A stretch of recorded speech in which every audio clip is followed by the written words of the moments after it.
inviter à toujours tenir debout et de garder une minute de silence en mémoire de tous ceux et celles qui nous ont quittés injustement dans ce combat pour l'alternance un de ces 4 matins en République démocratique du Congo. Nous pensons particulièrement à ceux et celles qui sont tombés à l'est, au sud du pays, au centre actuellement dans le Kasaï, et ceux qui tombent encore aujourd'hui dans la capitale à Kinshasa. Alors gardons tous une minute de silence en mémoire de tout cela, ainsi que c'est lui qui nous a quittés il y a plus de 8 mois, le président Étienne Tshisekedi wa Mulumba.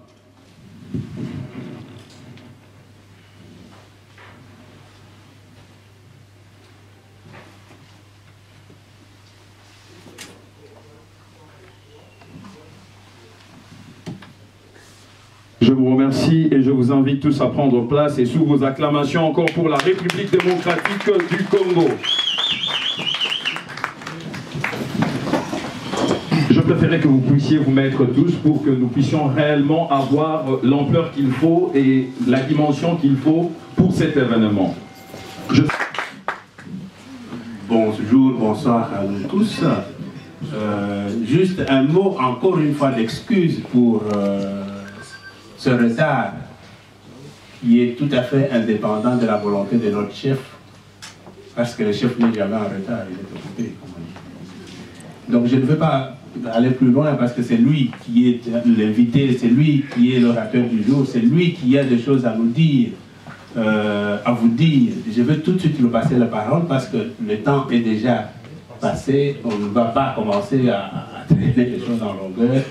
Monsieur le Président du Rassemblement et du RASOP, vous avez la parole pour vous adresser à la communauté congolaise. Oui, merci Monsieur le Représentant. Bonjour à toutes et à tous. Bonjour. Bonjour. Merci de m'avoir honoré, d'être venus nombreux pour entendre le message que j'avais à votre attention. Je vous prie de m'excuser de vous avoir un petit peu bousculé parce que moi non plus, je n'ai pas la vie facile. J'ai du mal à organiser les choses très longtemps à l'avance, tellement que ça change tout le temps. Ça change et surtout que la situation de notre pays, comme vous le savez, n'est pas du tout de tout repos et elle est appelée à évoluer en permanence. Donc j'étais venu pour un peu plus d'une semaine, mais malheureusement, je dois vite retourner, comme vous le savez, parce que la déclaration de guerre qu'on nous a faite, en tout cas, exige plutôt qu'on soit sur le terrain et qu'on fasse face à cette dictature. Je voudrais donc, si vous le permettez, vous montrer un peu dans quel sens va aller notre discussion de ce jour. Je dis notre discussion parce que j'insiste sur l'interactivité. Donc je vais vous exposer la situation, vous rappeler un petit peu le contexte. Ensuite, il y a une petite exhortation par rapport au contexte. Et pour finir, je vous parlerai de ce que nous avons prévu. Et enfin, je vous donnerai la parole afin que vous fassiez aussi part de vos observations, de vos remarques, et pourquoi pas de poser aussi des questions. Alors, la situation, comme vous le savez, elle part de la signature de ce que nous avons appelé l'accord de la Saint-Sylvestre. Pourquoi est-ce qu'il y a eu cet accord? Tout simplement parce que le peuple congolais qui a voulu bouter dehors Joseph Kabila pour les raisons que nous savons, donc il a refusé de respecter la Constitution. Le peuple s'est buté donc à une violence inouïe qui avait commencé le 19 septembre de l'année passée, qui s'est poursuivi dans la nuit du 19 au 20 septembre, qui a occasionné énormément de morts. Et cela avait heurté la communauté internationale qui est venue en force pour demander à Joseph Kabila, responsable évidemment de ce massacre, de se plier à la volonté du peuple. Malheureusement, cette volonté était de le voir partir, mais à défaut d'avoir été jusqu'au bout, on nous a donc imposé le fameux dialogue, à l'initiative évidemment des évêques de la Cinco, lequel dialogue nous a amené à signer cet accord dit de la Saint-Sylvestre. Malheureusement, ce qui était un succès à l'époque, aujourd'hui est décrié. Nous sommes rendus responsables de la dégradation de la situation. Certains nous reprochent d'avoir donné l'occasion au dictateur de demeurer au pouvoir en ayant signé cet accord avec lui. Mais je vous prie de croire ici, chers compatriotes, qu'à aucun moment nous étions animés de mauvaises intentions. Et lorsque vous regardez d'ailleurs les conclusions de cet accord, vous pourrez vous rendre compte que c'était vraiment un succès, une victoire. Une victoire obtenue, on va dire, autour d'une table, alors que nous n'avions pas, nous, les défenseurs de la cause du peuple, pris les armes pour cela. C'était la pression de ce peuple qui a fait peur à un moment donné à la communauté internationale, qui est venu mettre fin à aux discussions qu'il y avait à l'Union africaine, qui était emmenée par M. Edem Kodjo, pour nous orienter vers cette proposition des évêques qui a été acceptée par tous et qui nous a vu conclure cet accord de fort belle manière. Un accord qui, je vous le rappelle, avait obtenu que Joseph Kabila ne touche pas à la Constitution, ni par voie référendaire, ni par voie parlementaire, qu'il ne s'engage pas à entamer un troisième mandat et qui doit laisser le gouvernement être dirigé par l'opposition, de préférence, plus précisément plutôt celle du Rassemblement. Et on créait ce qu'on appelait le Conseil national de suivi de l'accord, le CNSA en sigle, qui allait aussi être dirigé par l'opposition du Rassemblement. Et là, ça avait été clairement stipulé que c'était le président du Conseil des sages, notre défunt président Étienne Tshisekedi, ce qui donc démontrait que nous étions dans une situation où Joseph Kabila n'avait qu'une seule solution, c'est celle d'emprunter la voie de sortie qui lui avait été tracée pour quitter le pouvoir en toute tranquillité et permettre à l'alternance de se réaliser. Malheureusement, dans la foulée, nous avons perdu notre leader et Joseph Kabila donc, a saisi cette occasion pour bazarder, passez-moi le terme, cet accord de la Saint-Sylvestre. Nous avons remarqué sur le terrain que ces émissaires étaient devenus arrogants, un peu trop sûrs d'eux, complètement imperméables à tout ce qui pouvait s'en suivre. En fait, ça, c'était la deuxième étape de la discussion qui devait suivre automatiquement la signature de l'accord de la Saint-Sylvestre. C'est l'étape que nous avons appelée arrangement particulier. C'est à cette étape qu'il fallait simplement matérialiser ce qui avait déjà été défini dans l'accord. Donc, par exemple, juste pour illustrer ce que je dis, lorsqu'on parle du Premier ministre qui doit venir du Rassemblement, l'arrangement particulier était de dire comment cela allait se faire. Comment le Rassemblement allait présenter ce Premier ministre et comment Joseph Kabila allait entériner la chose. Et c'est là qu'ils sont venus avec une flopée de mauvaise foi pour essayer, évidemment, de mettre des embûches dans tout ce qui s'en est suivi.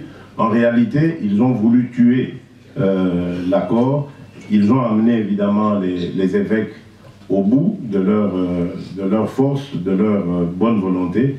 Et à ce moment-là, les évêques ont rendu le tablier, comme on dit, et les choses ont capoté. Alors, à partir de ce moment-là, Joseph Kabila a commencé évidemment la manœuvre de toute dictature, hein, c'est-à-dire le débauchage. il y avait quelques esprits faibles parmi nous qui sont tombés dans son panneau. On leur a fait miroiter des postes de Premier ministre, de ministre, etc., des postes de responsabilité, quoi, disons. Et ils ont mordu à l'hameçon, voilà comment est-ce que, de fil en aiguille, nous sommes arrivés en plein dans la crise. Mais, de notre côté, nous savions que la traversée allait être très difficile dès lors que nous avions perdu le président Etienne Tshisekedi, mais n'oubliez pas qu'avant lui, 2 mois avant, le patriarche Mwando Simba nous avait aussi quittés. Donc, nous avons connu en l'espace de 2 mois 2 grosses pertes par rapport au rassemblement. Et donc, il fallait, dans un premier temps, resserrer les rangs, essayer de se mettre d'accord sur la suite à donner. Et là, l'option a été levée de mettre, cette fois-ci, de créer plutôt un poste de président pour le rassemblement. Comme ça, on essayait de satisfaire aux ambitions et au désir de positionnement, on va dire, disons-le clairement, des uns et des autres. Le poste de président a été donc créé et c'est votre serviteur qui a été élu, quasiment, on va dire, à l'unanimité. Ensuite, le poste du président du Conseil des sages a été confié à Pierre Lumbi, le président Pierre Lumbi qui est, après le décès évidemment du défunt président Mwando Simba, est devenu le chef, on va dire, du G7 au Congo. Et nous avons également la coordination des actions. Et celle-là, elle va être attribuée au président Martin Fayoulou, qui est de la dynamique. Ainsi, on équilibre les 3 grandes tendances du rassemblement, l'UDPS, le G7 et la dynamique de l'opposition. Voilà comment nous avons fait les choses. Évidemment, nous avons continué un petit peu plus loin en organisant le conclave. Et c'est à l'issue de ce conclave que nous avons pris une série de mesures en prévision évidemment de ce qui allait passer, donc qui allait arriver, qui allait se passer, qui se passe aujourd'hui. Et comme vous le savez, nous ne sommes pas étonnés, nous nous y attendions et nous étions en train de nous préparer. Donc c'est la situation dans laquelle nous sommes et qui me pousse directement à passer au deuxième point, qui est l'exaltation que j'avais à votre endroit. Ici, j'aimerais vraiment m'adresser, c'est vrai que le modérateur a parlé de compatriotes de la nation congolaise, certes, vous en faites partie, il n'y a pas de doute, mais moi je m'adresse plutôt à la diaspora. Pourquoi la diaspora? Parce que vous êtes une véritable force, mais sûrement une force qui s'ignore, comme d'ailleurs la majeure partie de notre peuple. Vous êtes une force parce que vous avez démontré en 2011 de quoi vous pouvez être capable. Aujourd'hui, chers compatriotes, si je m'adresse à vous, c'est parce que le Congo, notre pays, notre mère patrie, est en danger. Ce qui se passe au Congo est inacceptable. Ce que vous voyez à travers les réseaux sociaux, j'allais dire, n'a aucune commune mesure avec la réalité. Il y a dans ce pays un retour qui est opéré à la dictature. Cette dictature que des fils et des filles de ce pays, ici je pense particulièrement aux fondateurs de l'UDPS et à tous ceux qui les ont accompagnés dans ce combat, avaient entrepris de combattre une dictature qu'on avait déjà réussi à faire reculer. Une dictature qui ne pouvait plus s'afficher au grand jour, qui ne pouvait qu'exercer, s'exercer plutôt par des voies détournées. mais une dictature qui est en train de revenir au galop. Et celle-ci a quelque chose de particulier, c'est que c'est non seulement pour l'intérêt de l'individu qui est en train d'exercer cette dictature, mais il y a autour de cela tout un système qui consiste à appauvrir le pays, à le piller, mais systématiquement, et à nous laisser, je ne sais dans quel état, si nous ne réalisons pas ce qui se passe et que nous ne résistons pas. Donc ce n'est pas une affaire d'individus en ce moment. Nous sommes vraiment face à un système qui est décidé à écraser, à museler le peuple congolais, quoi qu'il arrive. Et donc, nous n'avons pas d'état d'âme à avoir.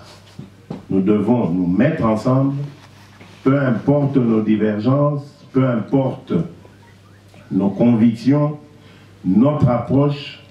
Aujourd'hui, le Congo a besoin d'être libéré. Et cette libération passe par le départ forcé de Joseph Kabila.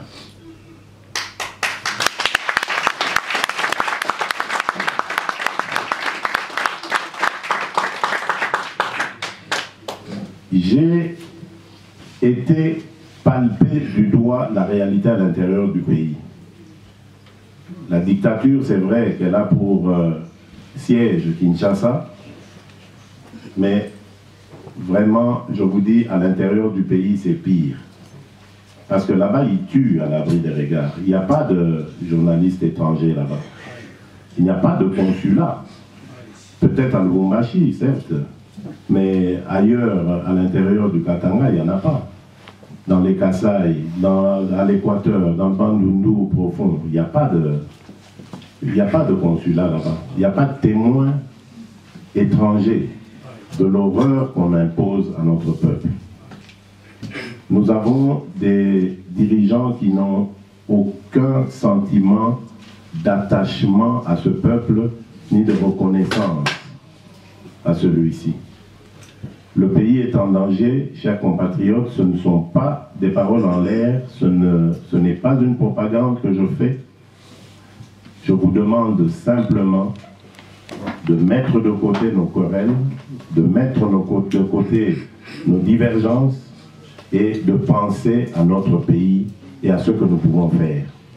Et vous, de la diaspora, vous l'avez démontré il y a quelques années, vous avez mis en branle tout l'Occident ici, parce que c'était les Congolais de Belgique, de France, de Grande-Bretagne, d'Allemagne, des États-Unis, du Canada, de partout qui étaient debout.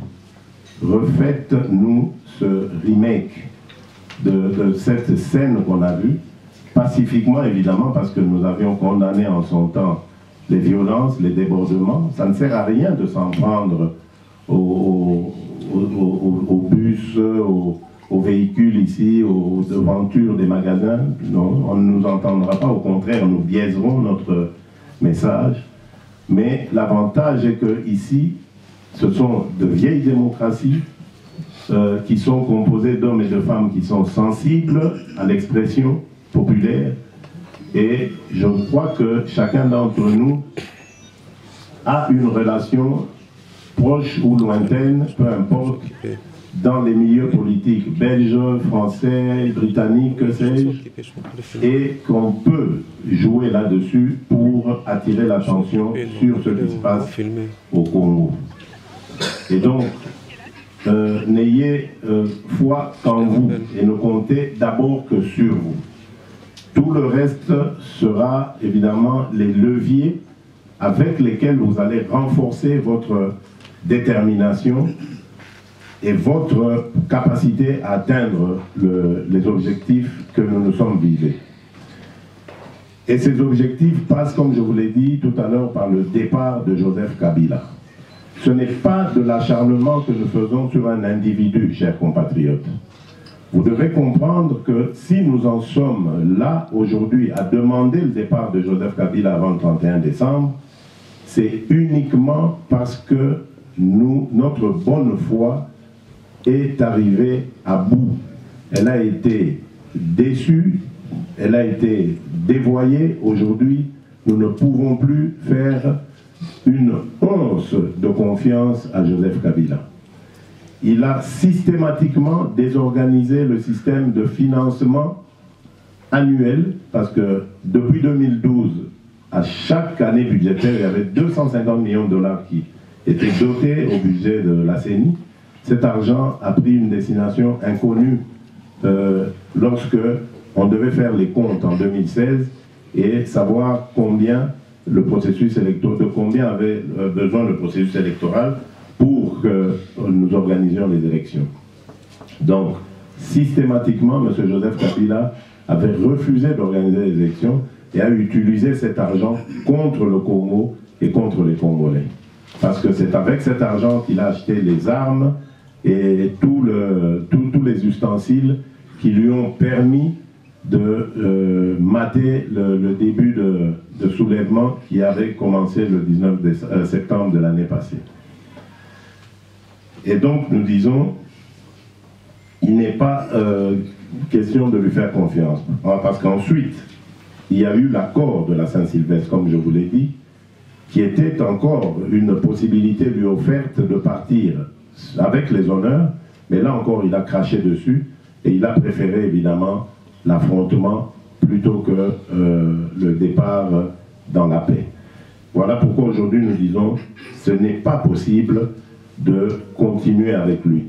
Ce calendrier qui est sorti, qui comme vous le savez est sorti sous la pression principalement des États-Unis, ce calendrier n'a pas de sens. D'abord, il comporte beaucoup de non-dits, beaucoup d'erreurs aussi en plus, mais aussi et surtout, ce calendrier, nous savons qu'il a été obtenu sur pression. Donc, ça veut dire qu'à un moment donné, Joseph Kabila, qui ne veut absolument pas quitter le pouvoir, parce que c'est ça la vraie raison de tout ce que vous voyez, à un moment donné, il a lâché du lest pour permettre évidemment à cette pression de se desserrer, et c'est ce qui se passe maintenant. Vous avez vu les sorties des États-Unis et autres dans les médias, c'est oui, nous allons accompagner le calendrier, etc. Et entre-temps, ces laboratoires sont en train de réfléchir pour nous pondre encore une de ces actions cyniques qui vont empêcher au processus électoral de continuer. Voilà pourquoi, pour nous, le calendrier, c'est un non-événement, ça ne nous concerne pas, parce que nous voulons d'abord nous consacrer à barrer la route à Joseph Kabila, qui doit quitter le pouvoir au plus tard le 31 décembre de cette année.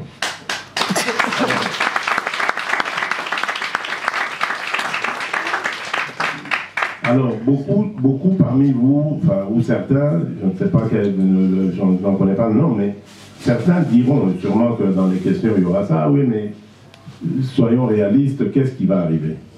Je crois que, plutôt, comment est-ce que ça va arriver? Je crois évidemment que la chose la plus mauvaise à faire, c'est de commencer à réfléchir comme ça. Dire qu'il faut être réaliste et que ce genre de choses ne peut pas arriver, c'est tout simplement dénier sa qualité d'être humain et sa capacité à émettre un avis. Nous sommes le peuple congolais. Nous sommes les véritables propriétaires de ce pays. Nous sommes le souverain primaire. Et comment est-ce que notre volonté ne peut pas se réaliser dans ce pays qui est le nôtre?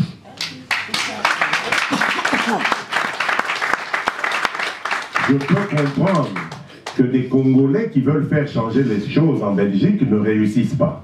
C'est normal, parce qu'ils ne sont pas belges. Parce que pour être belge, il faut avoir cette nationalité-là. Et pour changer les choses, il faut avoir la capacité de voter, le droit de voter. Mais au Congo, notre pays, pourquoi est-ce qu'on ne peut pas avoir cette capacité de changer les choses? Pourquoi est-ce que ce sont des Congolais eux-mêmes qui viennent vous poser la question de savoir, mais est-ce que vous pouvez réaliser ce que vous dites? Mais moi je réponds tout simplement, oui, nous pouvons le faire si nous voulons le faire. Si nous n'arrivons pas à le faire, si nous n'arrivons pas à chasser Joseph Kabila, ça veut dire que nous ne voulons pas. Quelque part en nous, nous ne voulons pas qu'il s'en aille. Et il faut se l'avouer, il faut se poser la question de savoir alors pourquoi. Et même vous, chers compatriotes vivant à l'extérieur, vous pouvez, de là où vous êtes, à des milliers de kilomètres du pays, œuvrer pour que cela arrive. Aujourd'hui, plus personne ne tient à ce que Joseph Kabila reste au pouvoir. Si ce n'est que des individus mafieux à la tête de fortunes, qui usent d'ailleurs de ces fortunes pour essayer de faire du lobbying par ici ou du lobbying par là, afin évidemment de maintenir Joseph Kabila.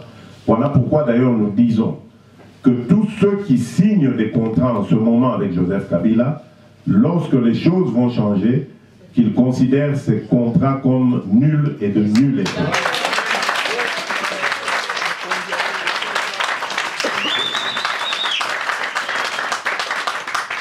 Nous pouvons le faire.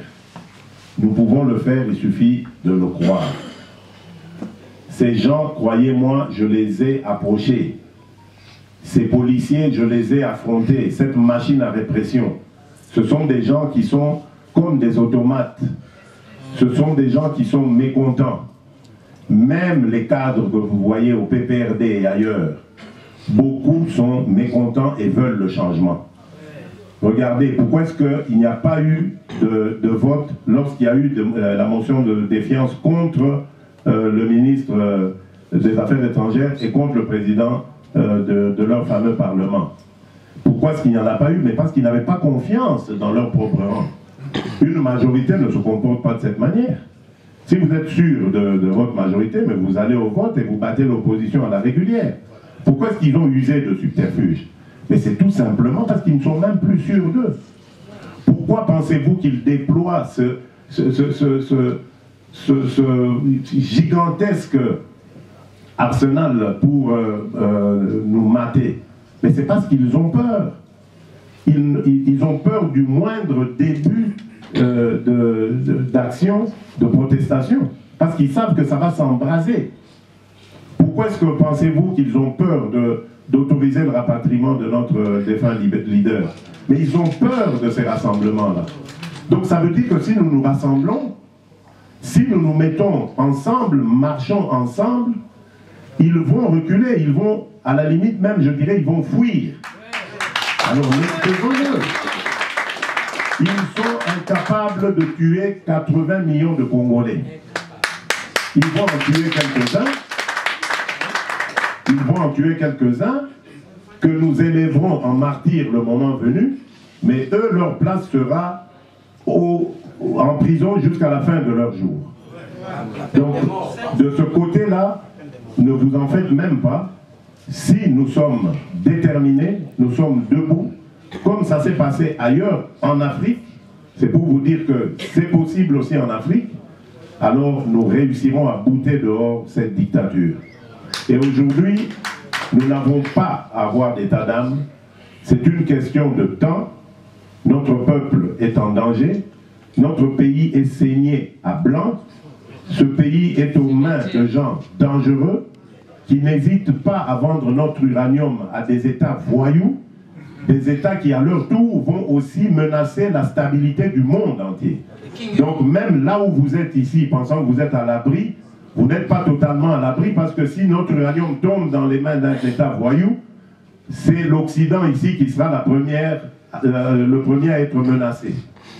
Donc levons-nous, chers compatriotes. Il est encore temps de faire les choses et de bien les faire. Il est temps de chasser Joseph Kabila.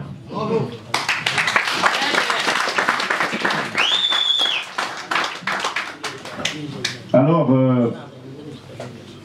pour cela, nous avons essayé évidemment de passer de la parole aux actes.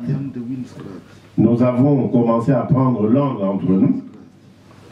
Et le rassemblement que je dirige a pris contact avec les mouvements citoyens, mais plusieurs mouvements citoyens.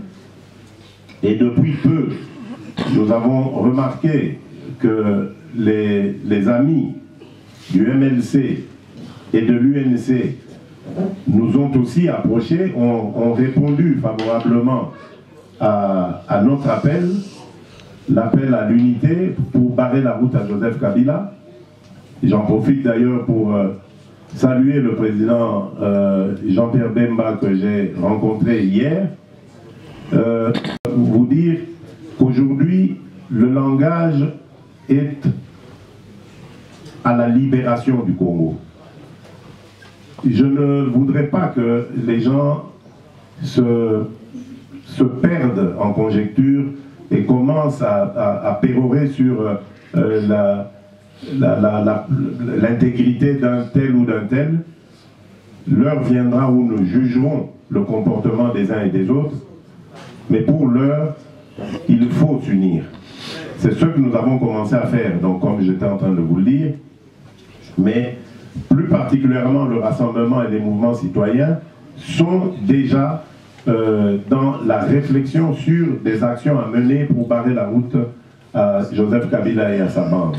C'est ainsi que je vous exhorte à soutenir le lancement de l'action, la manifestation du 15 novembre, lancée par nos amis les jeunes de la Lucha.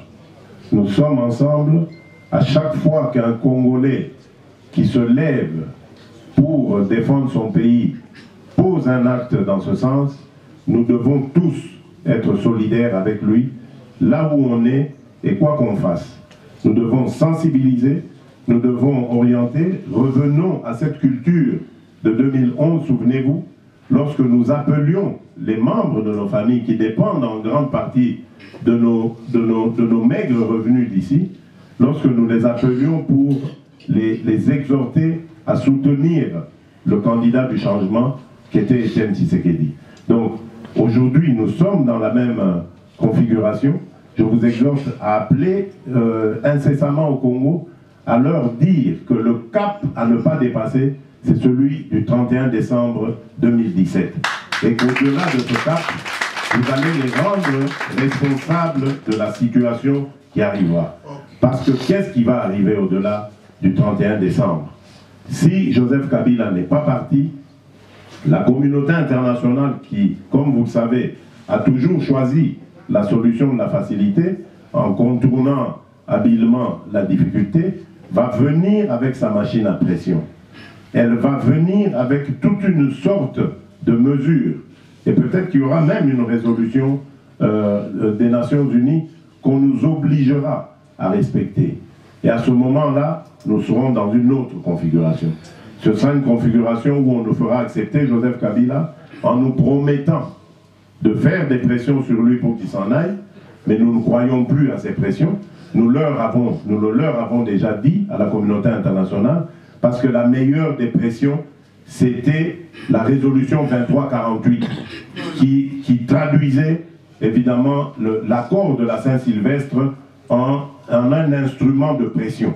Mais jamais cet instrument n'a été utilisé à bon escient, jamais cette pression n'a abouti à quoi que ce soit. Au contraire, Kabila a totalement détricoté l'accord de la Saint-Sylvestre et aujourd'hui, nous sommes en pleine crise à cause de cela. Donc nous allons subir des pressions et si notre peuple ne démontre pas qu'il peut se prendre en charge, qu'il peut dicter, et même à la communauté internationale, sa volonté de voir les choses se faire à sa manière, eh bien nous subirons cette pression. Joseph Kabila restera aux affaires et il sabotera le processus qui nous mène à ce fameux calendrier fantaisiste de Corneille Nangaa et nous n'aurons pas d'élection. À la place, nous aurons Joseph Kabila et la crise qui va s'accentuer. Voilà, mesdames et messieurs, ce qui va arriver. Et donc je vais terminer par ça. Donc le programme, je vous en ai parlé. On commence par une manif le 15 novembre. La grande manifestation où toutes les forces vives du Congo vont se retrouver plutôt, c'est celle du 28 novembre. Le 28 novembre, mettez, pour ceux qui sont croyants, le Congo dans vos prières, parce que ce jour-là, nous voulons que ce soit un jour historique. Rappelez-vous que c'est le 28 novembre. Rappelez-vous que le 28 novembre 2011, qu'on a eu des élections, que le peuple avait gagné, que le peuple avait emporté, mais des élections qui ont été dévoyées. par la dictature. C'est symbolique, c'est peut-être le hasard aussi qui a fait des choses, mais c'est un jour que nous voulons, un jour spécial pour le Congo, un jour où le soleil finira enfin par se lever après toute cette longue traversée de ténèbres. Je compte sur vous, chers compatriotes, et je vous remercie pour votre attention. Je suis à votre disposition à présent pour d'éventuelles questions. Merci.